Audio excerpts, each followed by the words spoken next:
अमेरिकी राष्ट्रपति Donald Trump ने वो कर दिया है जिसकी धमकी वो व्हाइट हाउस में वापसी के बाद से दे रहे थे। दुनिया भर के देशों के खिलाफ व्यापार टैरिफ लगाने की घोषणा कर दी, जिसमें भारत भी शामिल है। ट्रंप की इस घोषणा को दुनिया में व्यापार युद्ध शुरू होने की आशंका बढ़ा दी है। अमेरिकी राष्ट्रपति डोनाल्ड ट्रंप की ओर से घोषित नए टैरिफ यानी आयात शुल्क को लेकर दुनिया भर के नेताओं ने संतुलित प्रतिक्रिया देते हुए इस घोषणा की आलोचना की। चीन और ईयू ने जवाबी उपायों की भी घोषणा की है। चीन ने इसे तुरंत रद्द करने का आग्रह कर अपने हितों की रक्षा का संकल्प लिया। ज्यादातर देशों ने कहा कि इस कदम से दुनिया की सबसे बड़ी अर्थव्यवस्थाओं के व्यापार युद्ध में और ज्यादा उलझने का खतरा है।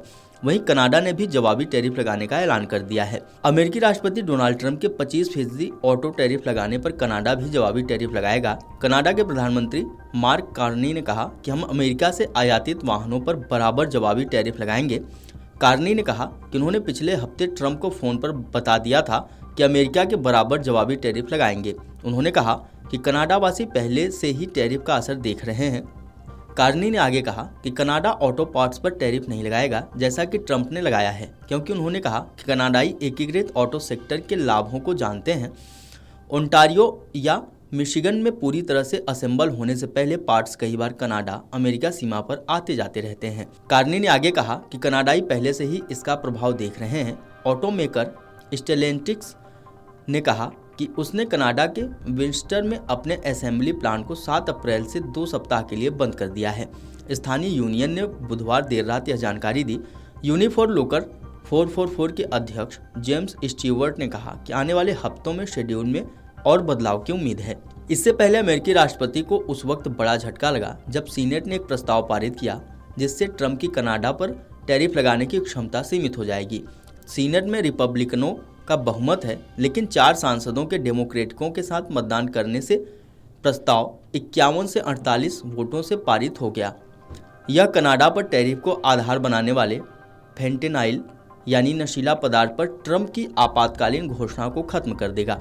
प्रस्ताव में कहा गया है कि ट्रंप का टैरिफ अमेरिकी व्यापार और उपभोक्ताओं के लिए नुकसानदायक होगा। अमेरिकी राष्ट्रपति डोनाल्ड ट्रंप की चीन पर 34% टैरिफ की घोषणा के बाद बीजिंग ने तुरंत इसे रद्द करने की अपील की। चीन अमेरिका का तीसरा सबसे बड़ा आयात बाजार है और इसे अगर वाशिंगटन टैरिफ रद्द नहीं करता है तो इसके खिलाफ जवाबी कार्रवाई करते हुए कड़े कदम उठाए जाएंगे। आपको बता दें कि इससे पहले 4 मार्च को अमेरिका ने कनाडा के सामानों पर 25% और एनर्जी व पोटाश, जो कि एक प्रकार की खाद है, उस पर 10% का टैरिफ लगाया था। 12 मार्च को स्टील और एल्यूमिनियम उत्पादों पर भी 25% का शुल्क लगा दिया गया। अब 3 अप्रैल से कनाडा की कार इंडस्ट्री को निशाना बनाते हुए 25% टैरिफ लगाया गया है, जिससे देश के 5 लाख से ज़्यादा काम करने वाले लोग प्रभावित होंगे। अमेरिका तो आने वाले मई महीने में कुछ कार पार्ट्स पर भी 25% टैरिफ लगाने की योजना बना रहा है। ट्रंप ने राष्ट्रीय आर्थिक आपातकाल घोषित करते हुए दुनिया के 180 से ज़्यादा देशों पर 10% से 49% तक के टैरिफ थोप दिए हैं। भारत पर 26%, कंबोडिया पर 49%, वियतनाम पर 46%, चीन पर 34%, जापान पर 24% और यूरोपीय संघ पर 20% टैरिफ लगाया गया है। इसका असर शेयर बाजारों पर भी देखने को मिला और अमेरिकी शेयरों में भारी गिरावट दर्ज की गई। प्रधानमंत्री कार्नी के अनुसार इस नए टैरिफ से कनाडा को लगभग 5.7 अरब डॉलर की आय होगी। यह राशि 4 मार्च को लगाए गए टैरिफ से जुटाए गए लगभग 42 अरब डॉलर के अतिरिक्त होगी। सरकार इस फंड का उपयोग उन कर्मचारियों और व्यापारियों की मदद के लिए करेगी जो अमेरिकी टैरिफ से प्रभावित हुए हैं।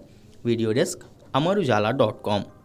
अगर आप ये वीडियो YouTube पर देख रहे हैं तो हमारे चैनल को सब्सक्राइब कर बेल आइकन दबाएं और Facebook पर देख रहे हैं तो हमारे पेज को लाइक करें।